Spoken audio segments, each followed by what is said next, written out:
እንደምን አላችሁ ልጆቻችን? ዛሬ ደግሞ በዘኪዎስ ዝግጅታችን ያዘጋጀንላችሁ ጥያቄዎች የሰሙነ ሕማማት ዋነኛ ዕለት በሆነውና ጌታችን አምላካችንና መድኃኒታችን ኢየሱስ ክርስቶስ ስለኛ ብሎ በመስቀል ላይ የሞተበትን ዕለት ስቅለትን የተመለከቱ ናቸው። የምታውቁትን እየሞከራችሁ ትክክለኛው መልስ ደግሞ ትምህርት አድርጋችሁ እየያዛችሁ በጥሞና ተከታተሉን። አሁን ወደ ጥያቄዎቹ እንግባ። ጌታችን የተሰቀለበት ቀን የትኛው ነው? ሐሙስ፣ አርብ ወይንስ እሁድ?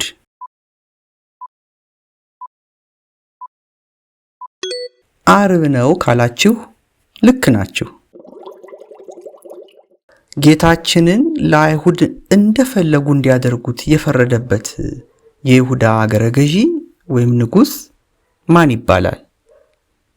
ሄሮድስ፣ ጲላጦስ ወይንስ ቄሳር?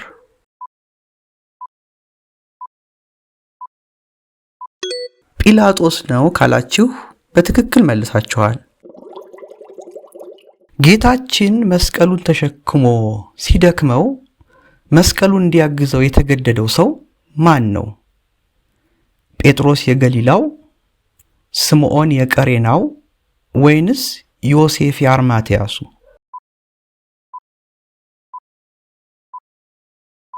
ስምዖን የቀሬናው ካላችሁ ትክክል ናችሁ። ጌታችን የተሰቀለበት ኮረብታ ማን ይባላል?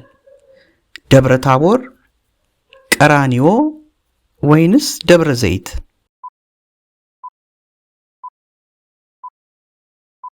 ቀራኒዮ ወይም ጎልጎታ ትርጉሙም ደግሞ የራስ ቅል ስፍራ ማለት ነው ካላችሁ አሟልታችሁ መልሳችኋል። ትክክል ናችሁ።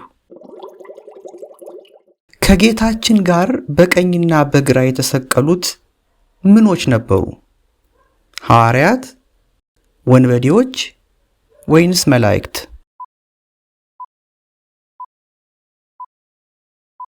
ወንበዴዎች ነበሩ ካላችሁ ልክ ናችሁ። በቀኝ የተሰቀለው ወንበዴ ጌታ ሆይ በመንግስት በመጣ ጊዜ አስበኝ ሲለው ጌታችን ምን ብሎ መለሰለት? መንግስቴንማ አስበህ ቀድመህ ጥሩ መስራት ነበረብህ። ወይንስ እውነት እልሃለሁ ዛሬ በገነት ከኔ ጋር ትሆናለህ?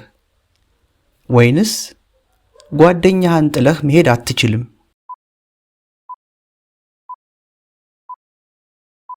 እውነት እልሃለሁ ዛሬ በገነት ከኔ ጋር ትሆናለህ አለው ካላችሁ ልክ መልሳችኋል። በስቅለት አርብ ቀን ከቀኑ 6 ሰዓት ወይም እኩለ ቀን ሲሆን ምን ተፈጠረ? ዝናብ ዘነበ? ፀሐይ ጨለመች?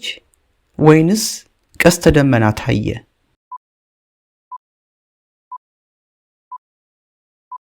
አዎ ፀሐይ ጨለመች ካላችሁ ልክ ናችሁ። ጌታችን በተሰቀለ ጊዜ ከቀኑ 6 ሰዓት እስከ 9 ሰዓት ድረስ ቀን መሆኑ ቀርቶ ፀሐይ ጨለማ ሆኖ ነበረ። ጌታችን በመስቀል ላይ ሆኖ ስንት ቃላትን ተናገረ? 3፣ 7 ወይንስ 10?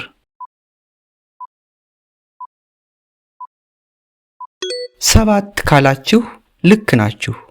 እነዚህም 7ቱ አጽርሐ መስቀል ወይም ደግሞ የመስቀል ላይ ንግግሮች ወይም ጩኸቶች ይባላሉ። ጌታችን ተጠማው ሲል ወታደሮቹ ምን አጠጡት? ንጹህ ውሃ፣ ሐሞትና ሆምጣጤ ወይንስ ወተት?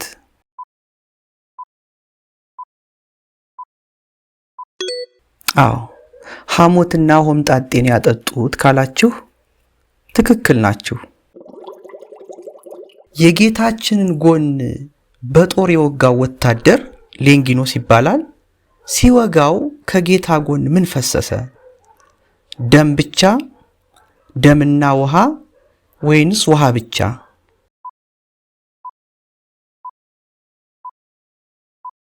ደምና ውሃ ካላችሁ በትክክል መልሳችኋል።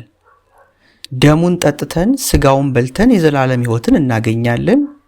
በውሃው ደግሞ እንጠመቅና ከመንፈስ ቅዱስ ልጅነትን እናገኛለን።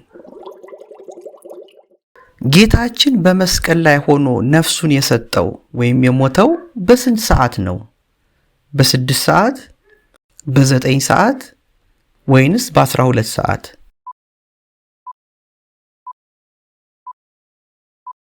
በ9 ሰዓት ነው ነፍሱን የተወው ካላችሁ ትክክል መልሳችኋል። የጌታችንን ሥጋ ከጲላጦስ አስፈቅደው በአዲስ መቃብር የቀበሩት ደጋግ ሰዎች እነማን ናቸው? ጴጥሮስና ዮሐንስ፣ ዮሴፍና ኒቆዲሞስ ወይንስ ናትናኤልና ፊልጶስ?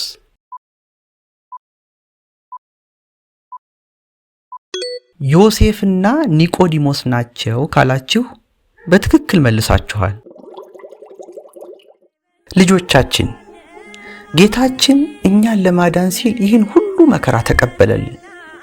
በዓለም ላይ ከተፈጠሩ ታሪኮች ሁሉ እንደዚህ አሳዛኝ ታሪክ የለም። ልጆች እናንተም የጌታችንን መከራ ስታስቡ ከልባችሁ እንደምታዝኑ እንገምታለን። ነገር ግን ይህን ሁሉ ያደረገው አብዝቶ ስለሚወደን መሆኑን ስታምኑ ደግሞ ፍቅሩ መጽናናት ይሆናችኋል።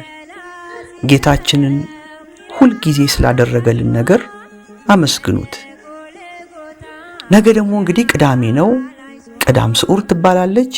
በዚያ እንገናኛለን። ሌሎች ጥያቄዎችን አዘጋጅተን እናንተ እንድትማሩ እንድንበረታ እናንተም ቻናላችንን ሰብስክራይብ በማድረግ ቪዲዮዎቹን ሼር እና ላይክ በማድረግ እንድታግዙን በአክብሮት እንጠይቃችኋለን። እስከ ነገ በቸር ቆዩልን። እንኳን አደረሳችሁ።